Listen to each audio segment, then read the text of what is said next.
Yo, YouTube, what's going on? It's your boy SalvationsElite. We're back with another video, guys, and today, man, we're doing more CWL content, baby. We're talking about the top 10 players of Black Ops 4, and I think this is gonna be a pretty interesting video.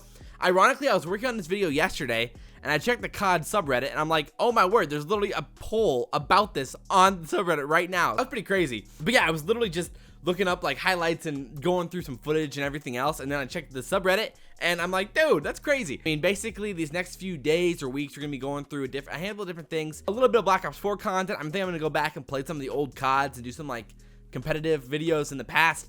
There will be another community tournament in the next few weeks. I haven't announced the actual date yet because I need to figure out when that actually works for me. I'm thinking it's probably going to be a Sunday in September, so be on the lookout for that. Again, we might be doing a throwback tournament. I haven't decided yet. There's a lot going on with the deciding on that community tournament.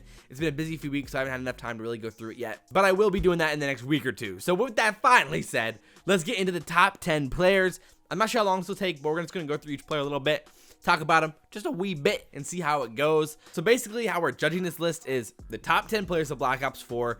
We're trying not to weigh too much into the recency bias of CoD Champs. It's really hard not to because of how great some of the performances were and how bad some of them were as well. But that it comes into play, obviously it has to because it's CoD Champs. But just like I said, I don't want to have too much recency bias with it. Yo, so this is Josh from the future, a little bit different camera angle here. But one thing I wanted to say is that stats don't mean everything. So I'm going to be talking about a lot of stats in this video just because it's like nice concrete evidence. And it's fun to talk about. It gives a good idea of how players do. It's like a little snapshot of how players do. But it's definitely not the end-all be-all. There's so many intangibles, things that you only see in game that matter more than the stats. And that's why some players, even though they don't have the best stats, it might be higher up on the list because they're just that valuable to the team. So I want to get that in there real quick. And also the other thing that I wanted to mention about the community poll in the COD Reddit was that last year, they did this as well. They've done this the past few years. And last year, only 3 players this year stayed in the top 10 from last year. This is just a little side fact. I thought that was really, really interesting.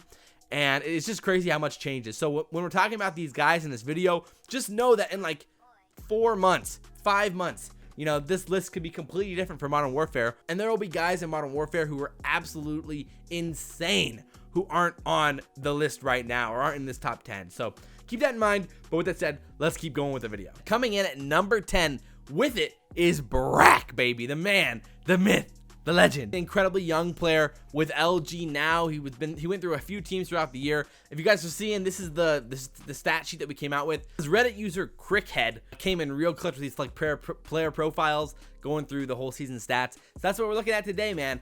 And as you guys can see, Brack was an absolute monster. I have to look over here to my right to see these notes real quick. But basically, he went absolutely ham. I mean, at the beginning of the year, he had that drop that 1.3 at London. It's weird that they go right to left instead of left to right. But 1.27 at the Pro League, 1.18 CWL Finals, 1.04 at Champs, which is still a solid performance. And as you guys see overall, his stats were really great throughout the whole year. He went through different teams, different squads, and still played really well on all of them. And for him to play like he did at such a young age on a team like that, amazing. He was really, really good, and he definitely 100% deserves to be in the top 10 list. Let's go, baby. Number 9. So coming in at number 9 is the UK Slayer himself, the man, Skrapz, and he's an absolute unit once again. As you can see from his stats, I mean, he was putting up numbers, especially in Respawn, as he's known for, and his ability to slay like he does. You know, S&D could use a little bit of work, and if he was better at S&D, he'd be definitely higher on this list, but he's coming in at number 9, and FaZe, he was so valuable for FaZe this whole year. FaZe was extremely competitive all year long, and Skrapz was the centerpiece of that team and the biggest of reasons for why they were really successful throughout the year. So that is why he comes in at number 9. At number 8 is the most dangerous grapple player in the league, man. It's Priestahh, 100T reppin'. And as you can see, man, again, the stats were nasty, especially in hardpoint. He was a beast throughout the whole year, and then even with the role that he had to play on 100 Thieves, he was so valuable, so good.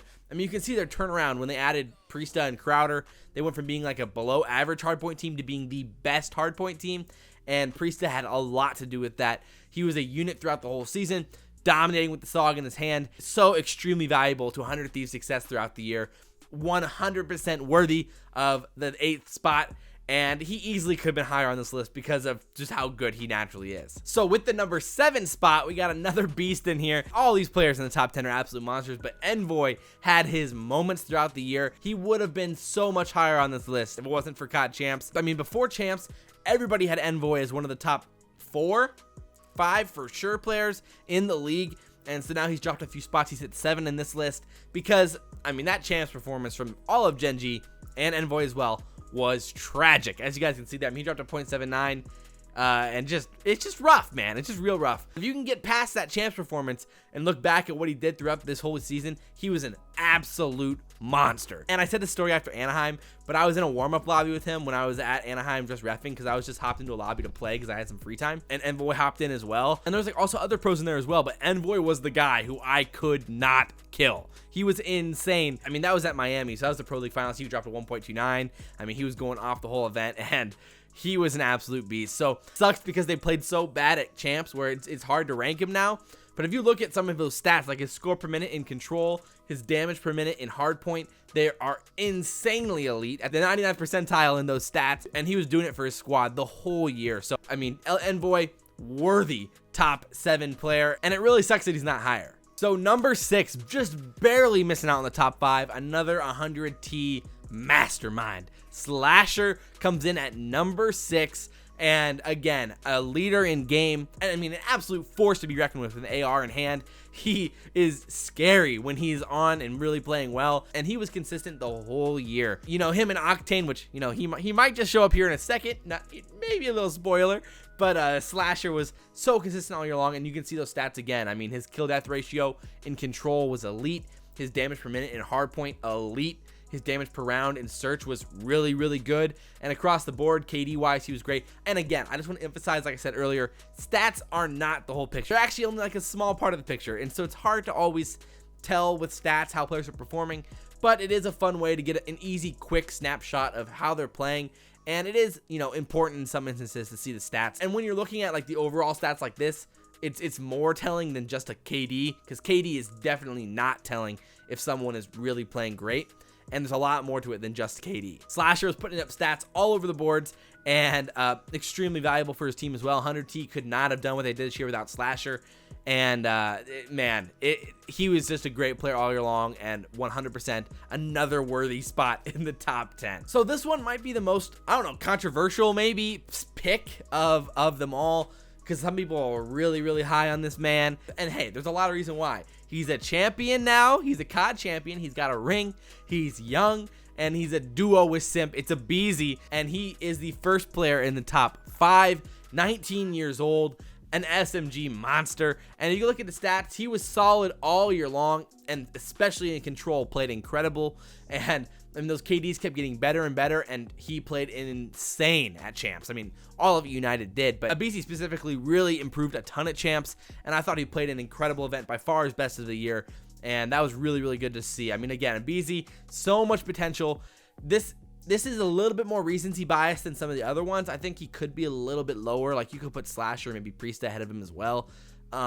But Abezy's a great player, and I'm so excited to see what he can do in Modern Warfare and in the future. And I really do think he's deserving of that top 5 spot. So on to number 4.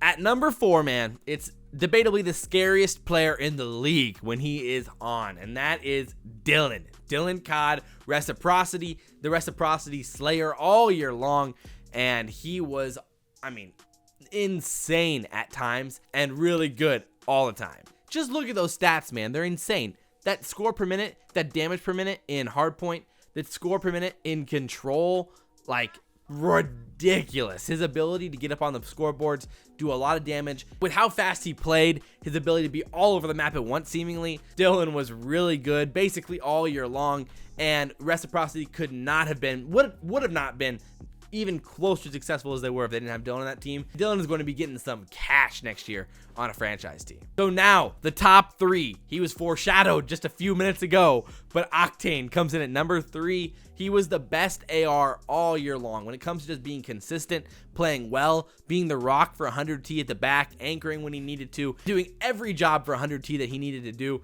Octane was an absolute unit. Look at those stats, especially in hardpoint. What? He was literally in an elite percentile in KD, score per minute, damage, and hill time. I mean, control was great as well. Search and destroy, damage per round, elite as well. Like, he was all over the boards. He had something to prove this year after being dropped off OpTic, and he came out and he proved it. Mr. Octane, number 3, third best player in the league this year. So let's move on to number 2. So now these final two These final two are a little debatable. Not because of any other player on this list, but because of each other, because they are both that good and both so deserving of being named the best player in the league this year. It's really tough. I mean, if I say one name, you're gonna know who the other one is. So I'm gonna say Simp and Dashy are the top 2 players in the league this year, which is, you know, I'm gonna rank them, but for now, I'm not gonna rank them. I'm just gonna talk about them a little bit because they are insane. Literally unbelievable. I mean, Simp's performance at CoD Champs was one for the books, like unfathomably good. And we saw what he could do, search and destroy, breaking records, like everything else. I mean, look at these stats all over the board, literally insane. Look at the KDs. In search, KD in control, like what? Hardpoint was still great. Like Simp from his first event was incredible. He didn't play the whole year, but he was insane. And in the same note, Dashy, look at these stats. They're insane. And you know how good he was. I mean, when you go to OpTic Gaming and you immediately overshadow Scump, Crim, Karma, and you're now like, this guy is God. This guy is the best player of all time. And you're playing with 3 of the best players of all time. That means something. He was the best hardpoint player by a mile this year. And he was just dominant all year long. I look at those KDs per event. I mean, you know, the Pro League, I mean, OpTic, they struggled. He only had a 1 KD at the Pro League. But besides that, I mean, he was all over the board. Really, really consistent. I mean, Dashy was always there for OpTic when they needed him. And with both, I mean, Simp and Dashy are both so young, and they are the future stars of Call of Duty. They're the current stars of Call of Duty in a lot of ways. These guys are the foundation of what the Call of Duty League is going to be built upon. They're going to get massive, massive contracts. Oh my gosh. And with that said, at number 1, so I'm going to rank number 1, and you're going to know who's number 2.